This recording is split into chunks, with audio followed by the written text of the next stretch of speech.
Hello and a very warm welcome to everybody. I am Shrija Agrawal and you're watching a special dispatch Grand Customer Experience Pivot in the era of Great Resignation. We have a very meaningful panel here, but before we deep dive, let's do some context setting on the same. We are still reeling over from the hangover of the COVID-19 pandemic. In many ways, its magnitude has dissipated. In some other ways, there's some long lasting impacts. One of those impacts in the form of economic disruption was a radical change in the customer experience landscape. Another was the birth of the Great Resignation. That's the informal name for the widespread trend of a significant number of workers leaving their job during this pandemic after reassessing their priorities and direction in terms of life and career. In this changing consumer landscape, finding a business purpose has become more than an empty buzzword. Now, it's an integral part to build one's brand and leveraging stakeholder experiences. It underpins customer loyalty and creates more perceived value. Employees that deal with customers and then resign may have the power to tarnish a company or augment its credibility. This means that they ought to be kept engaged and productive as an organizational internal business objective. Yet, employee experience, which is the EX, isn't given much priority as compared to operational enhancements that don't necessarily add to the employee experience or drive deeper employee engagement. About 97% of Indian organizations really believe that customer experience innovation is required to protect enterprises from competitors. It's gradually become a key point on the agenda of CEOs for the team to gauge customer expectations. But how can it be managed? How it can be harnessed in such a way to go on the defense, but also go on the offense to brandish customer experience to make the enterprises thrive, not just survive. To break it all down, please help me welcome Mihir Kittur, co-founder and Chief Commercial Officer at Ugam, a Merkle company, and Tracie Kambies, Global Analytics Lead, Merkle. It's my sheer pleasure and privilege to welcome you, Tracie and Mihir. Our first question, sort of really straight up, and I'll be quoting a report here. According to the Forrester's predictions 2022, customer experience report, 2022 is the year for the grand pivot in customer experience. Now, my question to both of you, and I can begin with you perhaps, Tracie, first, is what really are some of the key customer experience pivots you expect to see in 2022?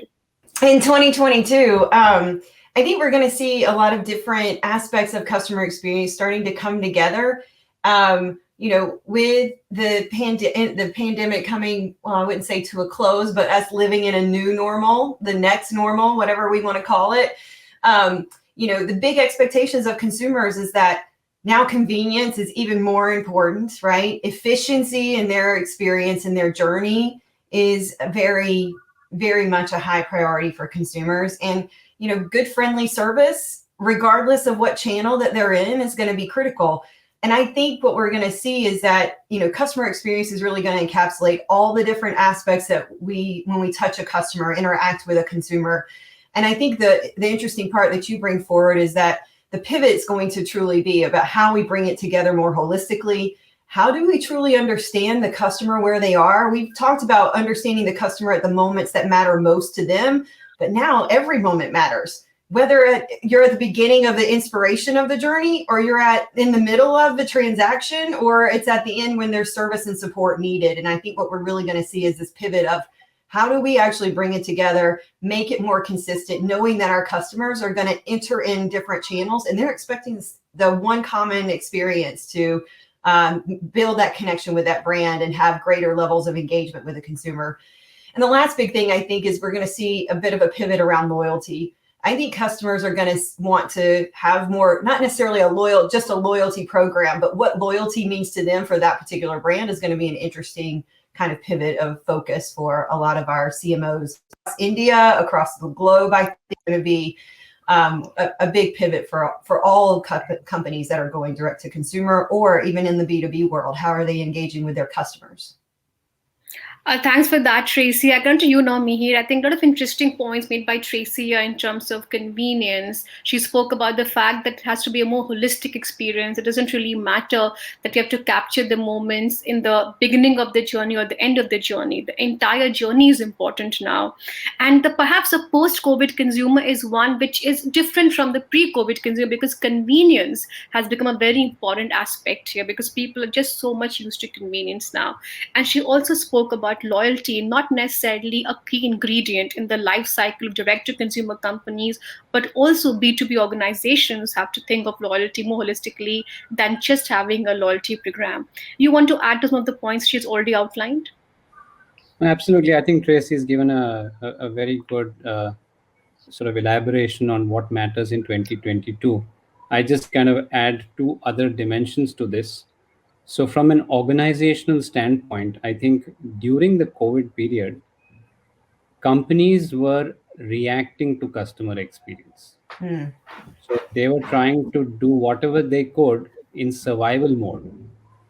I think 2022 will see a response to customer experience that will be far more deliberate and foundational, Yeah. right? So I think we've all seen. So a lot of our clients have had to come back and say, we have to offer curbside pickup. Now, curbside pickup is a new reality, but I must tell you, they did it in a week, and they did it with a lot of band-aid, right? They did it with stuff that may or may not scale. Now you and me are used to that convenience. Now that True.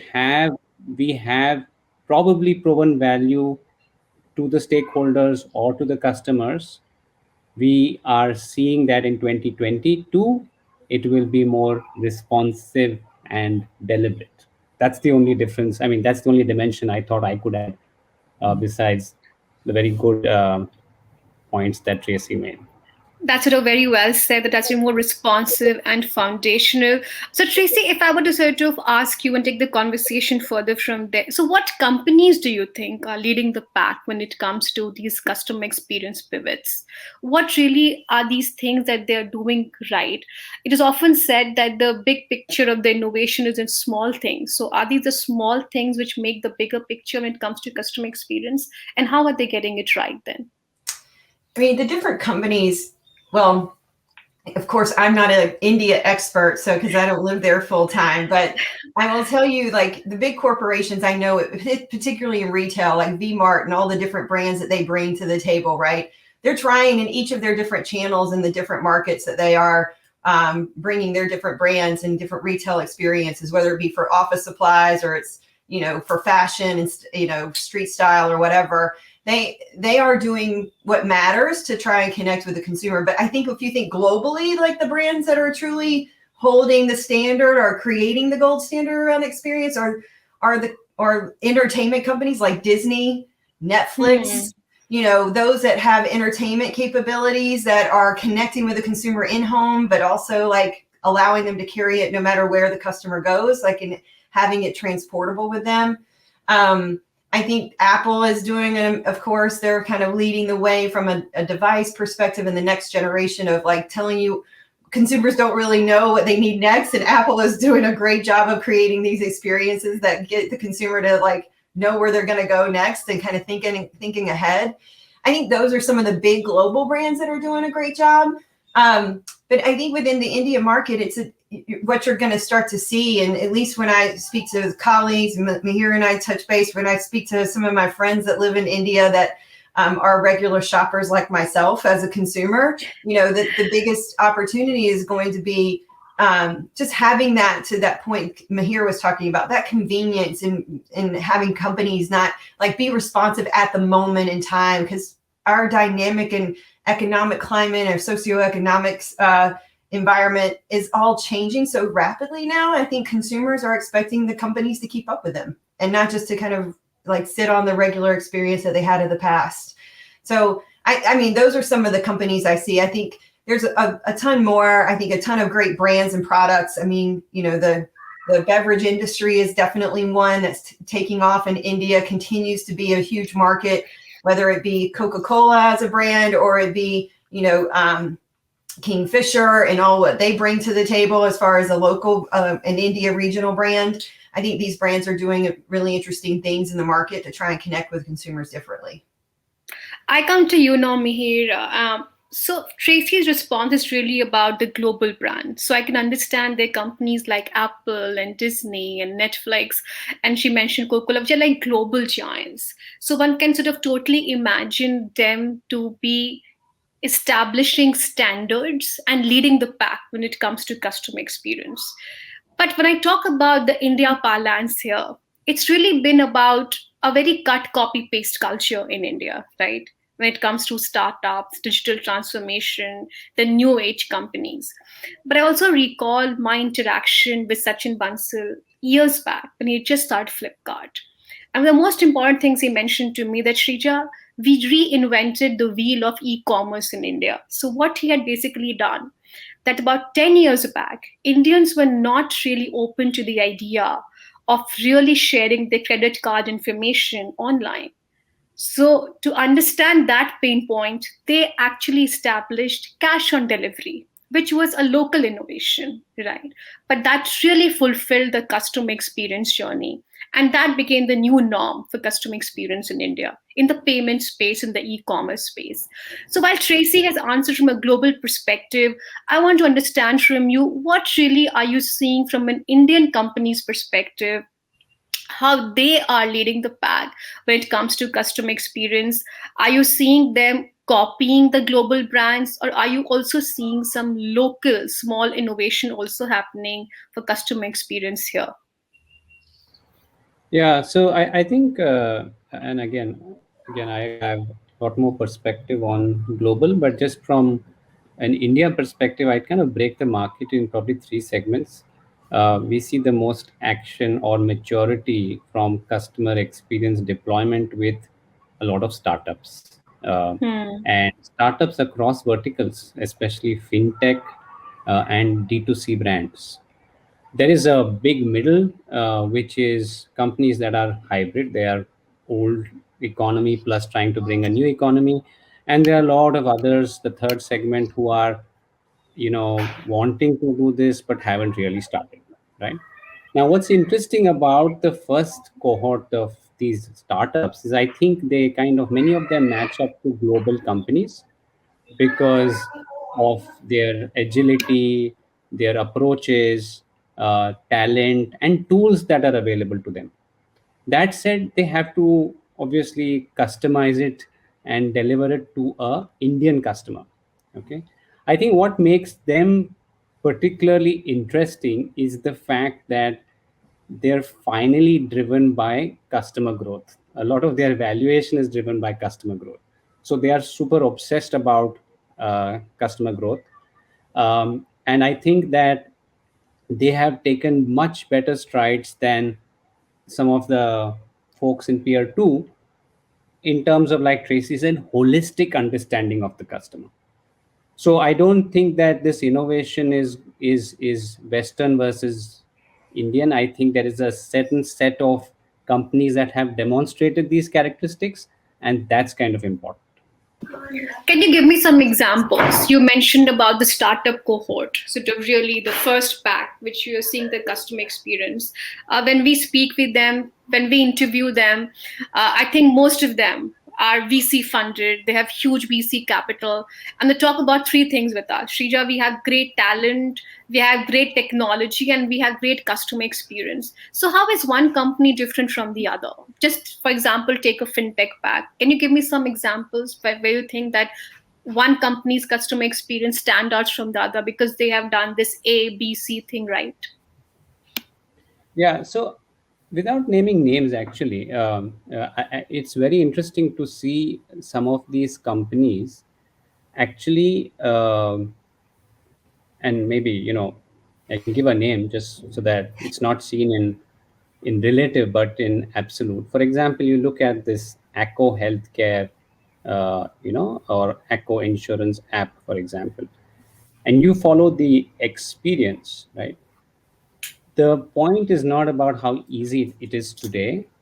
You'd really see that when you kind of interact with that app, they've built a capability, to constantly improve customer experience. So, customer experience is not a destination. Customer experience is constantly A B testing, customer experience is constantly improving, customer experience is constantly segmenting and seeing how you can do it better. And there are a lot of companies that are doing that.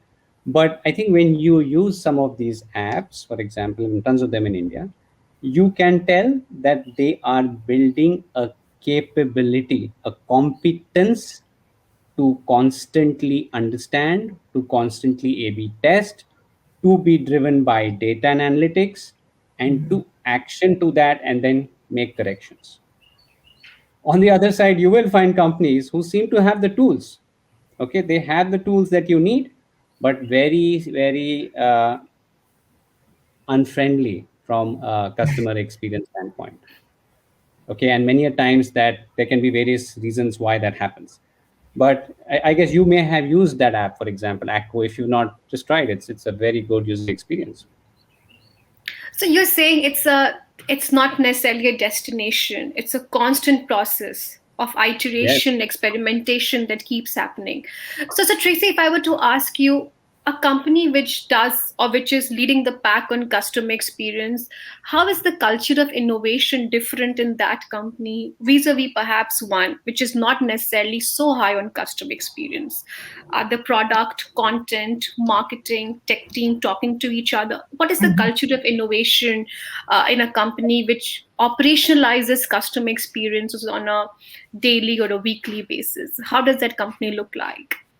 Yeah, I think there's a various characteristics of these types of companies that are living this evolution of and always evolving and growing and innovating around customer experience. And I think it really starts at the top, but it's really about how the leadership team holds true to building a DNA of the company that is truly consumer centric or customer centric. Really, and people say that. I don't mean that as a platitude, right, of any kind. It's really more that they live and breathe it and they're thinking about the decisions that they're making, their strategic objectives, both financially, operationally, are all centered around what are we doing to connect with the customer in a different way? Are we doing the things that matter most? Do we understand who our customer is? To Mihir's point, are they really data driven from a customer centric point of view, from the top down, from the bottom up?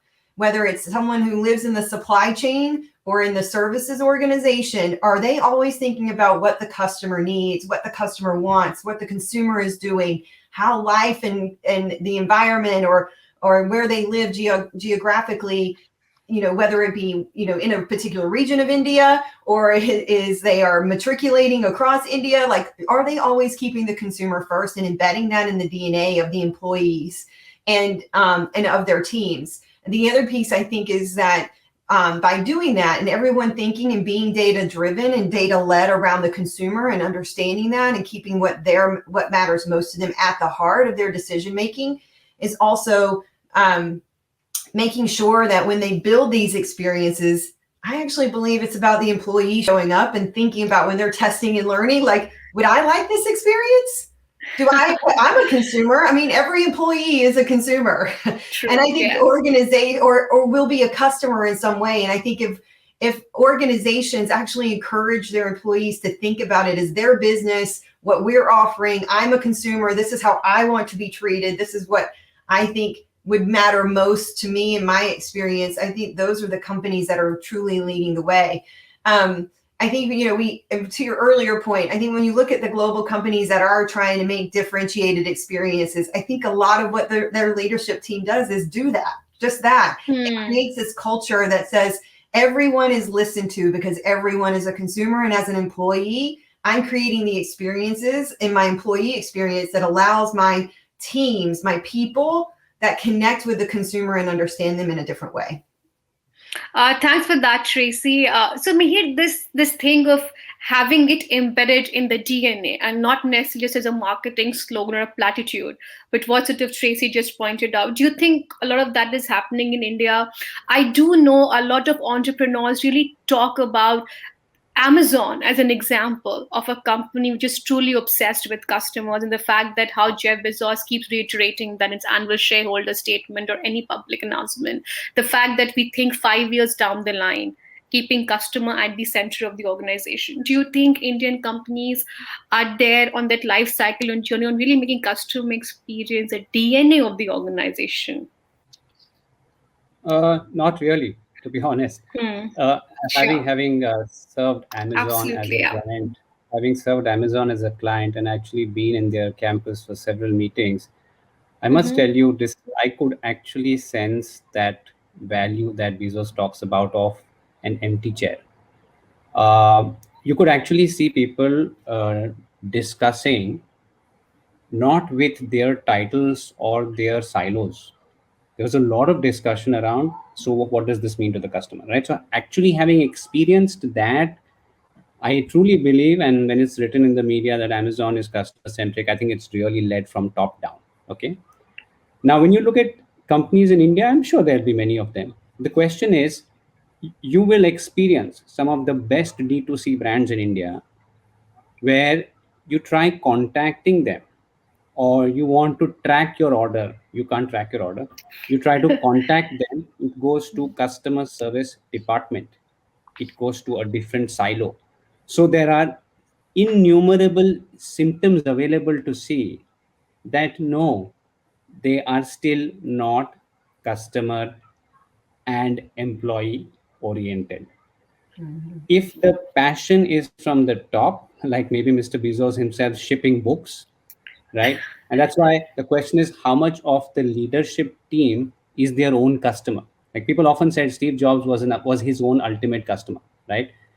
I don't think that many of them are their ultimate customer, because they are not seeing what happens in the whole journey. If today I asked for, and this happened to me, I asked for some chocolates to be delivered for gifting someone and I didn't get it at the promised time, I was given an email ID that didn't respond to me, right? And this is one leading B2C, well-funded chocolate brand, right? So, which means that they have broken the problem into silos and departments, but they like to be customer centric.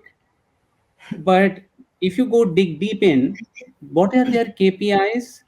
It's probably an NPS, which is limited to a survey. It is not, like Tracy said, holistic. It is not living Hmm. and real. It's not dynamic.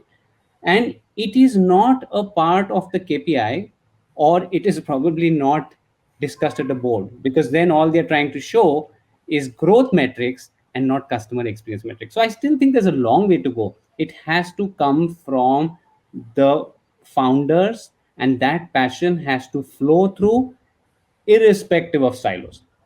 So if I That's a had to sort of get up, very yeah, candid if and I, a meaningful insight coming from Mihir here, that India has a yeah, long way to sort of catch up on customer experience journey. And I think Mihir pointed us out well, Trace, to your remark about it not being a platitude, but holistically, you can't have silos. So, what are the common mistakes you think which organizations really do, and they don't get their customer experience right despite doing a lot of experimentation and iteration, because there is an intent to be a customer experience focused company, but like what Mihir also mentioned, it's not a destination, it's a journey. So do you think, what's really the three common mistakes, if I were to ask you, which entrepreneurs leadership really does and doesn't perhaps get the customer experience right? I think one thing I think particularly, and I'm actually challenging myself in this, I've been doing constantly trying to evolve my own leadership style and what's going on as a leader in a marketplace, and driving a team with Mihir and the Ugam team, and like what we're doing to go to market. But I think the one thing, when I kind of look at what leaders typically do, and particularly in the entrepreneur space, is that we don't challenge ourselves to rethink. Like, we might have had an idea and we started to execute on the idea, but why not just stop and pause and rethink? Because maybe something around us, the external factors, the internal factors may have changed. And it's okay to rethink where you were going, or take a pause, maybe test it a little bit more, test the theories, some options. I think we don't challenge ourselves enough as leaders in these entrepreneurial spaces, particularly, to continuously be willing to rethink what our decisions were. And it's not always questioning. You should be decisive and have a path, but it's like, be okay and getting a little uncomfortable to always challenge that thinking. Am I continuously being customer centric? Has something changed around the consumer that makes me need to rethink maybe how I approached it, or how I am approaching it, or where I'm going with that? It doesn't mean the end state necessarily changes, but it does mean that maybe I take some incremental steps along the way because there's been an impact. I think the other thing is we don't listen enough. We need to listen more and more intently and more carefully and pay attention and use data. Don't use data for just data's sake, right? Actually use it and interrogate it and understand it and question it, and then leverage it as a part of that decision-making process. There's two paths that you can always have as a leader in an entrepreneurial organization. You can be very gut-driven, which is very, very much, not looking at data necessarily, but kind of taking it in and kind of leading with your gut. But then there's also the qualitative analysis side that you really should kind of balance the two and take a holistic view. And I think doing so and understanding where you're at and where you're going and constantly evaluating that is a critical part. And I think and listening as a part of that, listening to the audience, gathering data points that allow you to validate what your gut's telling you or to challenge it and be willing to then make a shift. And I think the last thing that's sort of very well said. Yes. So listening, reinventing or rethinking or taking more data-driven decisions. Yeah. That's sort of very well put. So Mihir, I would just like to also ask you this, that she spoke about the fact that has to be the DNA, embedded in the DNA more than a platitude. You also spoke about that Indian companies perhaps have a longer journey to catch up. And one interesting point about that fact really was that you can't really have silos. And entrepreneurs, and she spoke about the fact that are we listening enough? Are we reinventing, rethinking? So my question to you, and then I'll get onto data and I'll take them. She spent about 5-10 minutes on that also. But before that, Indian entrepreneurs towards startups, I mean, they all are in this race of being heavily funded to raise another round of funding, having an eye on the competition. They are blitz scaling, high growth. Do you necessarily think that customer experience is high on their agenda? And perhaps that should be, because if they're building a long-lasting company.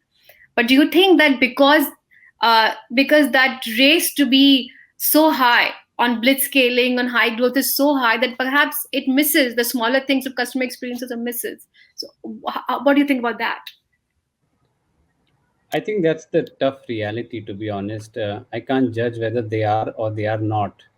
But if you sit in their place, right, I'm sure they started this because they will be a valuable company only when they solve a customer problem, right? Absolutely. A meaningful customer problem in a differentiated manner, who is willing to put some money on the table, right? So that's how they're going to create a sustainable company. And I'm sure there are a lot of them doing that.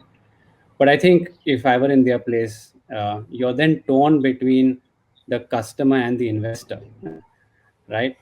So when you're torn between the customer and the investor, I think the entrepreneurs that are able to make the right balance between their customers, their investors, and their employees, I think will prevail, right? And I think, as Tracie said, I think the important thing is what is the mindset they bring to the table, right? What is their maturity? What is the mindset?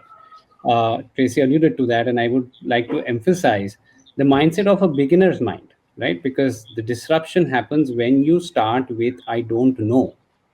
It's very easy to get into and bring an ego with "I know everything."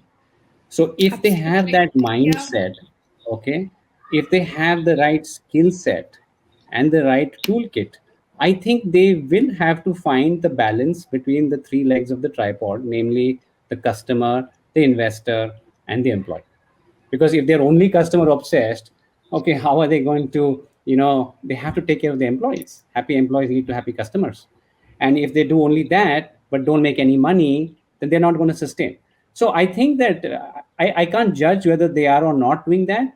But I think if they are balancing these three along with the right mindset, skill set, and toolkits, I think there definitely will be great companies that will be built. We should spend some time on two critical aspects coming. Tracy, you spoke about data, and there's some entrepreneurs who are gut driven, and some perhaps who look into data, interrogate it, and take more data informed decisions. So, my question to you really is that what really does data role does data analytics really play in sort of really firming up a great customer experience journey in organizations? Do you think it's an outsized role, outsized importance should be given to data analytics and something which necessarily can't be ignored? I'm, well, I am a data person and an analytics person, so I kind of have, maybe I'm a little biased to it, but I think if you were to go search today anything around customer, you just go Google it or use Yahoo or whatever search engine you want.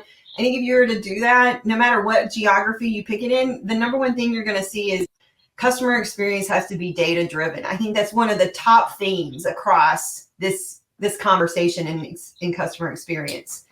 And so I think it is a foundational component. I think the one challenge I think in this area is that data is very prolific. It's been, the velocity, the volumes of data around the consumer, around customer behavior, around your transactions is very vast. So I think, and a lot of companies have spent a lot of money in the last few years, I would say over the last 10 years, and maybe not seen as much incremental benefit from it.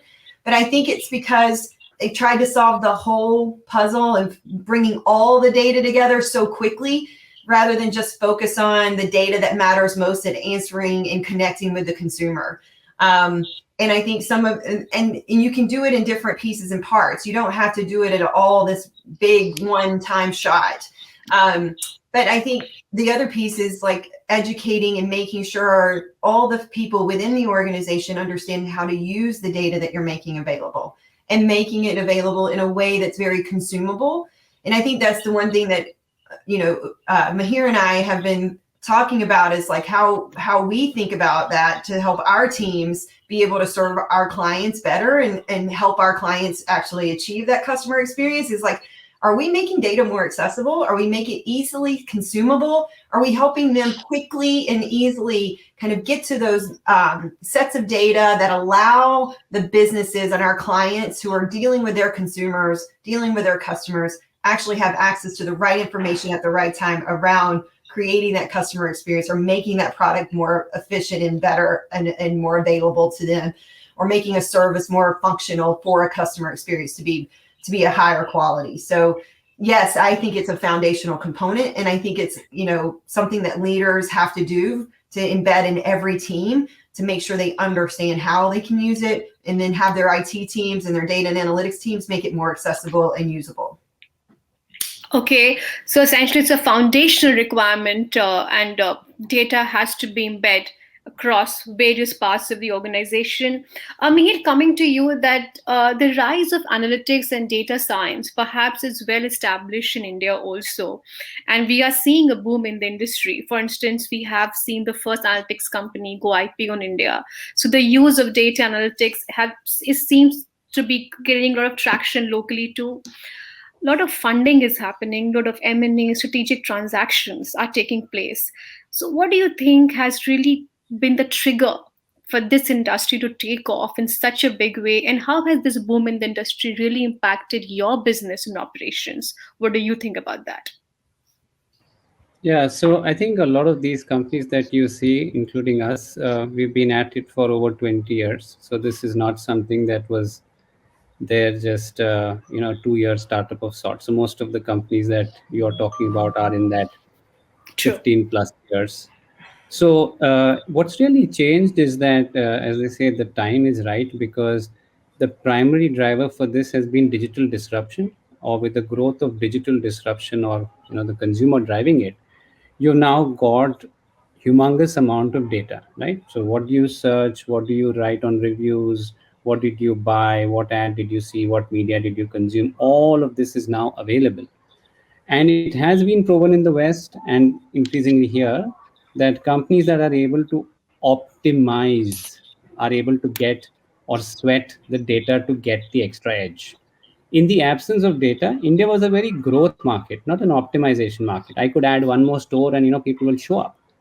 But today, if I have all of this data and I have so many more options, store, hybrid, online, what have you, I think the key trigger is that there is now this data available. There is this capability that has been proven to the West that we've been doing it for so many years, and there are companies who are interested to squeeze everything out of this capability. So I think this is just a start. We are going to see so much more, especially in IoT. Especially, you'll see stuff in, like what we're seeing probably in China. Right from the photographs to video as data to agriculture as data. So I think this is just a start of a very, very good long growth, if you will. I agree. Okay. We spoke about data analytics, and you all spoke about the fact that great employees make great customers. And I think we should spend the last sort of 10 minutes also talking about very critical aspect of this conversation, employee experience. And I must say this, I've been having shows and conversation about customer experience, but it's the first time that there's so much outsized importance given to employee experience also. And I'm talking with Ugam Solutions. So really, my question to you really is that how can employee experience and customer experience coexist simultaneously and could be maintained simultaneously to sustain a business from both ends? What can companies do to deliver great employee experience so that they can have great customer experience pivot also?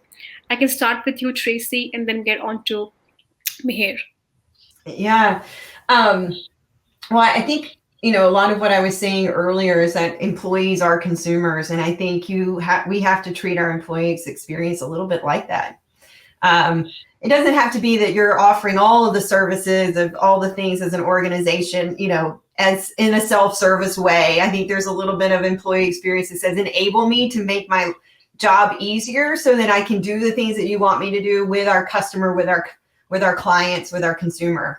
But I think ultimately an organization has to think about the experience of, are we meeting all the facets of an individual so that they can bring their most authentic self, and all of their talent in the most ready and abled way possible. So that includes things like, are we giving them a place where they can innovate and grow? Are they learning and developing themselves as a person, as a professional? Are they able to show up how they are, who they are, whatever form or fashion they bring to the table, that they are their most authentic self? And are we giving them the systems that allow them to just make their job easier so that they can actually, really do the job of making the customer centric to who they are and how they do their work? I think a happy employee and a really enjoyable employee experience actually translates to a better customer experience.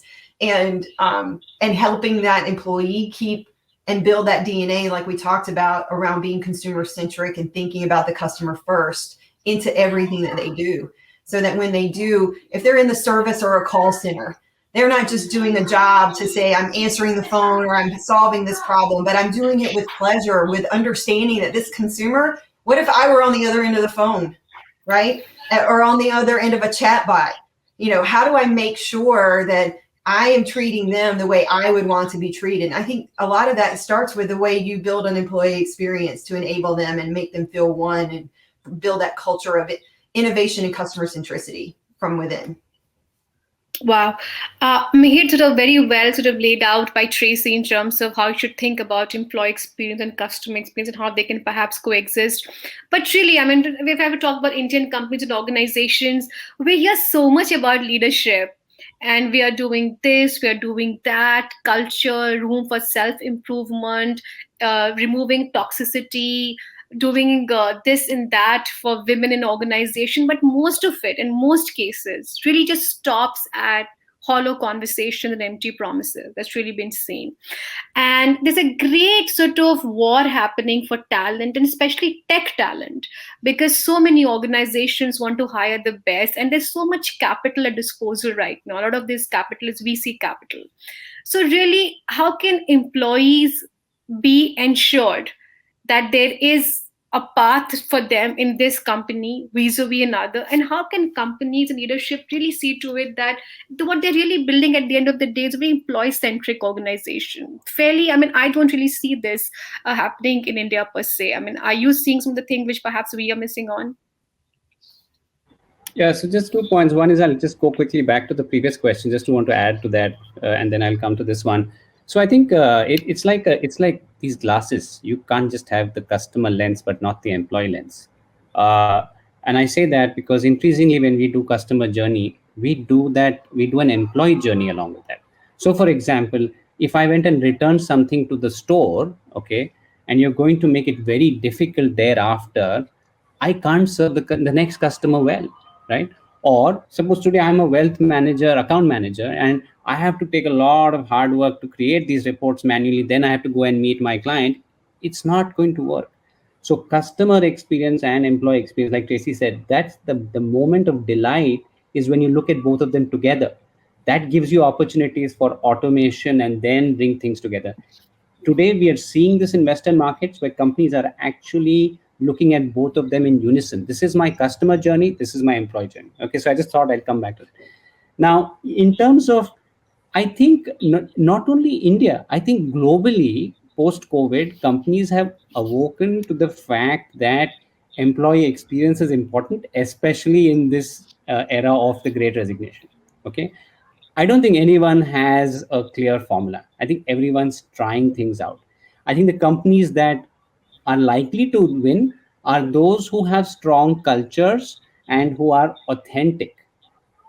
Okay, it's like having a family that is built on strong values and a strong set of foundations, because gimmicks will last only so long, and as they say, anything that goes up will come down, as in that this craziness of tech hiring will come down. The I think the most important thing is what is your culture, do you live by it? And then very similarly, using a lot of iterative methods to, instead of understand the customer here, is to understand the employee, truly understand, with the intent of trying to make his or her life better so that they can serve customers better and have a more fulfilling career, rather than trying to see, can I get this satisfaction score from 68 to 70? So I would leave it to culture and authenticity, and then a lot of understanding and discovery. And smart guys will figure out what it takes, because right now, I think nobody knows. It's too volatile. It's too dynamic. Okay, it's too dynamic. So you Tracy, have want to to have the add to right. that? Yeah. That's sort of well said and sort of laid out well, that perhaps there's no clear answer right now. The situation is so volatile. But really, Tracy, which are the organizations which will emerge as winners as to what we are seeing right now? What do you think are the traits of those organizations?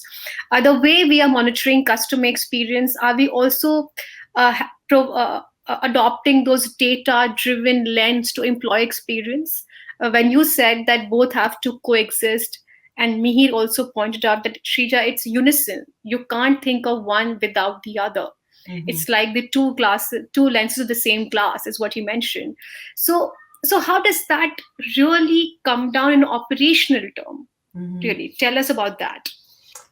Yeah, I mean, I think we have to look at employees with what they're telling us. And again, it gets back to listening and really actually being able to gather the data from them in a very anonymous way, so that you can actually look at their input, and then listen to them directly. Like, give them the forums to actually speak and have straightforward talk, or straight talk, right? Like, to really be forthright, open, transparent to an extent of like allowing them to see what is going on in the decisioning that leadership is making, and where it's going to impact them. And what, being honest about, like, we can't read all of the future. We can forecast, but we can't, we don't have a crystal ball about what's going to happen next. And so, but we are working to, as a family, to, I think that's another cultural thing, is that, to what Mihir was saying, is like building a culture of family and based on values and a foundation in which the employees feel connected to. I think leadership today and where it's going is that transparency and allowing employees to feel like they can bring their whole self, and that the organization is concerned about their well-being as a person and not just a employee, is another critical piece to bringing it all together. And ultimately, it's really about finding that where you're at is also a destination of where you want to be as an employee. Like you may have landed here not knowing or thinking that you're going to be here for the long term, but are you always feeling like this is a destination for you as a professional, and that you can show up for who you are and your most authentic self? Those are the characteristics I think the organizations of tomorrow and those that are being successful today and that will continue to be successful have to embolden and have embolden their teams, their leaders to speak to that, but also embed it into every aspect of who they are and how they show up as leaders in how they show up in their culture. Mihir, I think that's a great end question for you also. How will the organizations of tomorrow look like, especially those who take customer experience and employee experience as a coexisting philosophy? What really is the journey and who will emerge as the winners here? Yeah, I think those that are very, I would say, centered around their values, uh, because goals keep moving. But if you, like, I can make you happy and give you a motorbike, or I can make you happy, but then you'll say I need a car, and then you'll say I need an aeroplane. So I think the companies that are very, very grounded or centered on their values, right, and amongst them have characteristics of humility, agility, and the ability to learn, are the ones that will make it. It's no surprise that every time it takes an outsider from the industry to disrupt the industry, be it auto, True, be it true. rockets, be it computers, or what have you, right?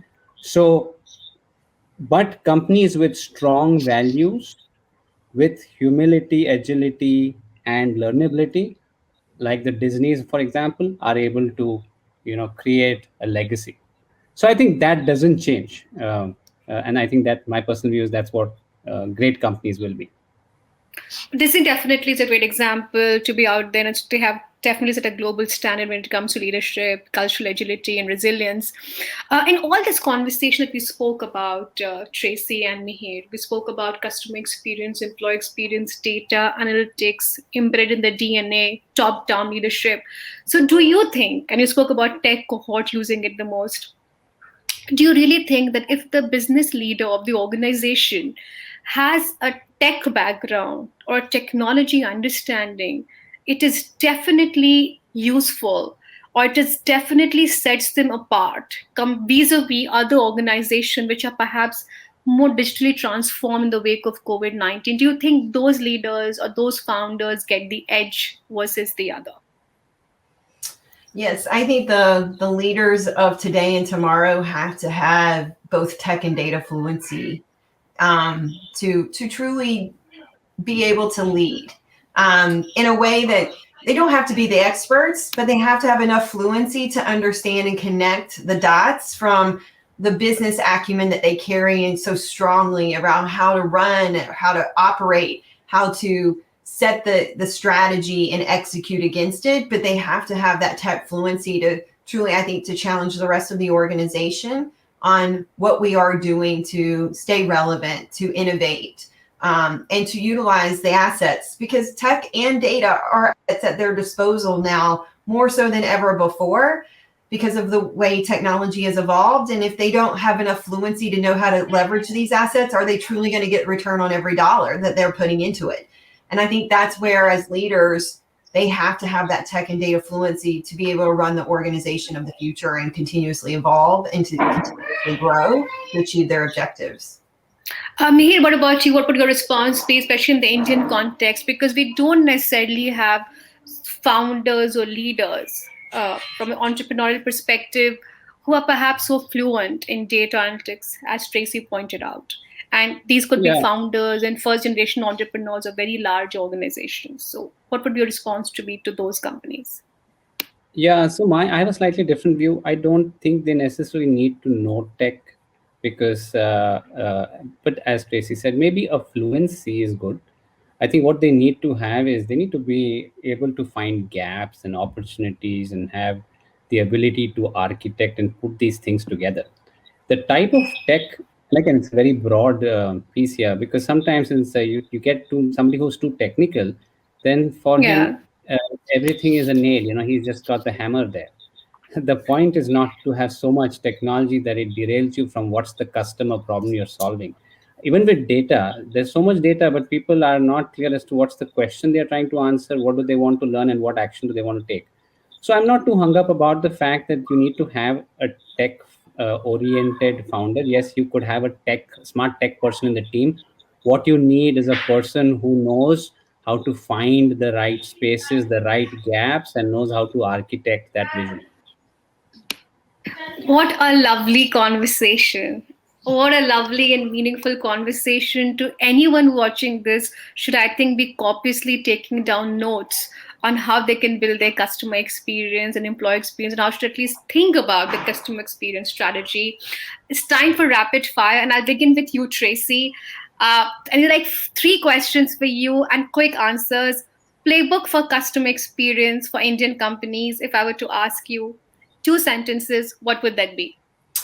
I think there's 4 categories they have to consider for a playbook, particularly how are they evolving the technology and keeping up and making sure they're doing that right, building the capabilities of their teams and they're across the different business units, leveraging the human capital that is at their fingertips in a very unique way and making sure technology and that human capital come together.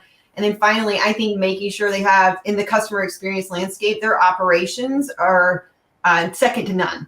That is a clear, making sure these cross-channel opportunities brings a one customer experience lens to the table. Otherwise, I think consumers are going to feel too disconnected. And now I think the expectations have changed even more today because of what we went through over the last 2 years. Okay. A surprising customer insight that you learned during the pandemic. Well, I can speak from a personal perspective first. The one I think for me is that having the ability to have delivery was critical. To be able to work and to be balanced as a parent and a mother and a wife, I needed those delivery pieces, like from certain brands and entities. I think that's what generally the biggest insight that I had is that digital companies that have this capability, flexibility to serve you in any way, form, or fashion is actually where the future is going, and need to have that flexibility as an organization, particularly in the direct-to-consumer world. I think the other big insight is that we are fickle people.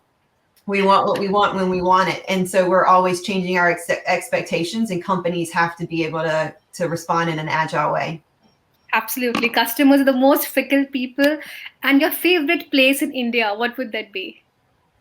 Oh, well, this is going to be so obvious, but I loved Agra. Oh, holistically. I just loved everything about it. And my visit there several years ago with a dear friend and as part of a work trip was probably the most meaningful. However, I would say, and Sunil Mihir, the CEO of Ugam, and Mihir would also say, I haven't been to Mumbai yet, so that will be my most cool one. So I'm looking forward to a trip when I can be there with them and experience some team bonding with the group there in Mumbai. Okay, great. So now, Mihir, it's your turn. I were to ask you, you have to name me the most overrated unicorn in India. What would that be? Oh, I really don't know.